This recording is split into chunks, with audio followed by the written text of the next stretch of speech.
Bob Randall.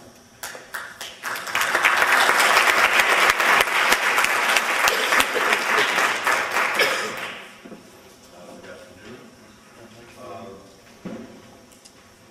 I would like to begin by briefly saying how much I appreciate the effort that Albert and Mary Lynn Mastry put into this conference, to the support that the University of Iowa has given it.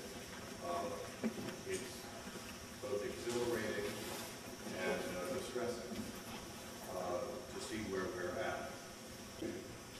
I was 25 years old.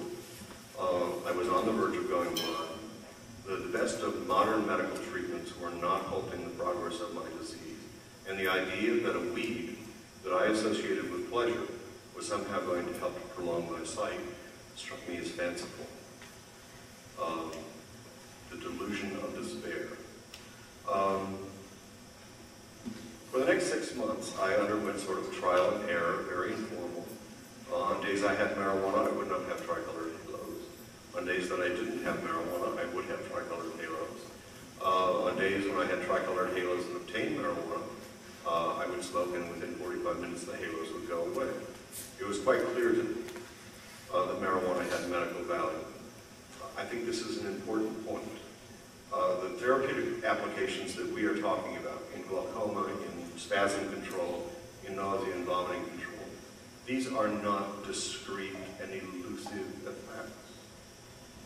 As a cancer patient once told me, Robert, when you're puking up your Nikes and you smoke a joint and stop vomiting 3 minutes later, you don't need a guy in a white lab coat from FDA to tell you that's a medical benefit.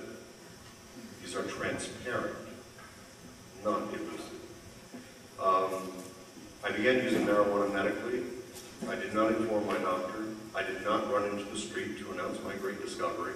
My only interest as a patient was in preserving my sight. The problem I ran into was marijuana was illegal, it's expensive, and it's often unavailable.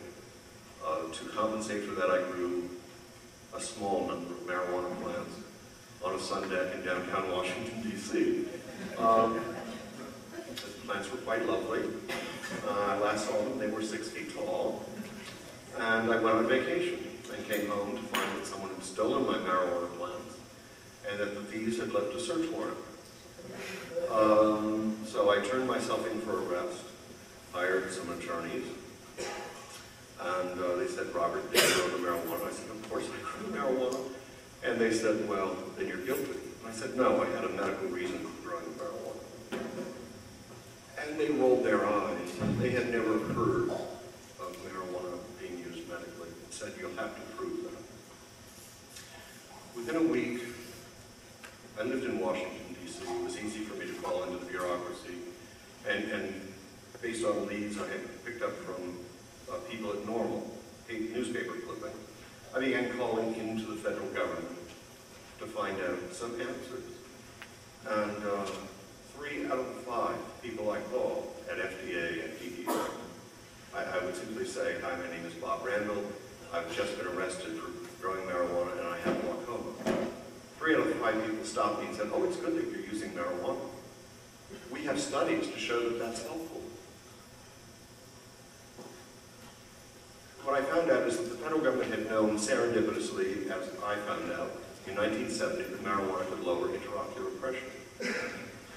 That despite the fact that marijuana is the leading cause of preventable blindness in the United States, the federal government had never bothered to aggressively pursue this information. But an ongoing study at UCLA had documented over 200 patients, normal research subjects, with reductions in eye pressure, and 10 patients with glaucoma who experienced reductions in eye pressure on acute dosage. In other words, 1 term. Briefly, I went into that study. The conclusion of that study was that if left on conventional medications, I would go blind. That if given oral THC, I would go blind. Oral THC, for reasons of tolerance, was simply not effective in lowering eye pressure. But if I used to smoke marijuana in combination with 1 other conventional drug, my eye pressure could be controlled and my sight might be prolonged. I went through a number of additional studies to confirm that conventional drugs would not work. In 1976, I presented that evidence to a court.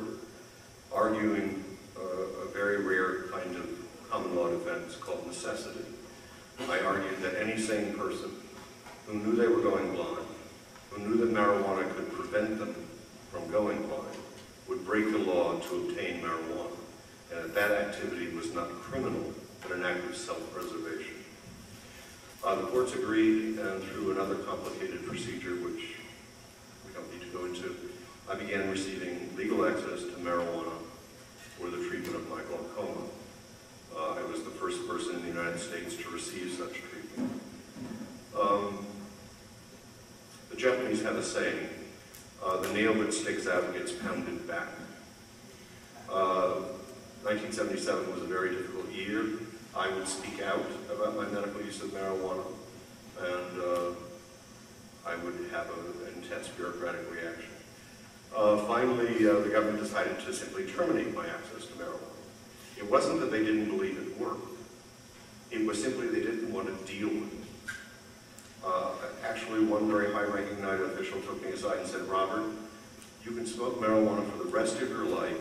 No one in the federal government will ever bother you unless you buy a purple trip van and end up in front of a grade school passing it out to kids. But we are not going to bother you. We just can't allow you to use it legally." Let me translate that into English. We're willing to let you go blind to maintain the legal fiction that marijuana is medically useless.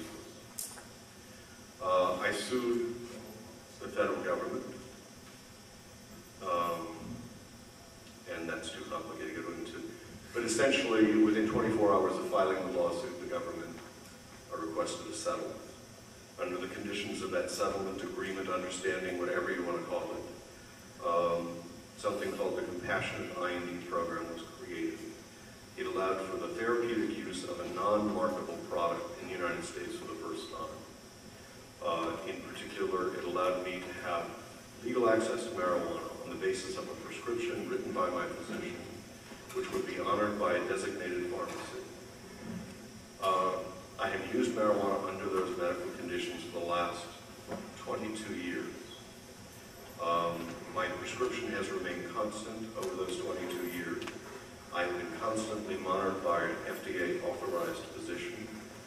His conclusions, which are made available to FDA on a yearly basis, are that marijuana has preserved my eyesight. Not only has it controlled my intraocular pressure, but it has prevented a further progression of visual field loss. Those are the two critical definitions of success in glaucoma therapy.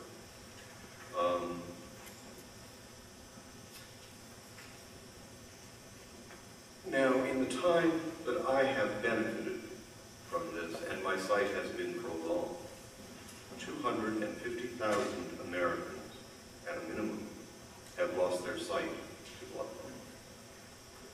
Those people are not given access to marijuana. Their physicians cannot prescribe it. They do not have pharmacy access. And they are just one subset of large populations of people with cancer, with AIDS, with multiple sclerosis, who are being denied care in an attempt to maintain a legal fiction. This is a very hard thing to accept, that despite overwhelming factual evidence, historical, clinical, ancient, modern,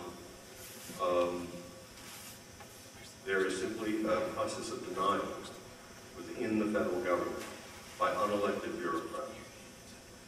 And these unelected bureaucrats are willing to ignore the will of the people as expressed through their legislatures, their state legislatures, as expressed at the ballot box, and as expressed by the courts.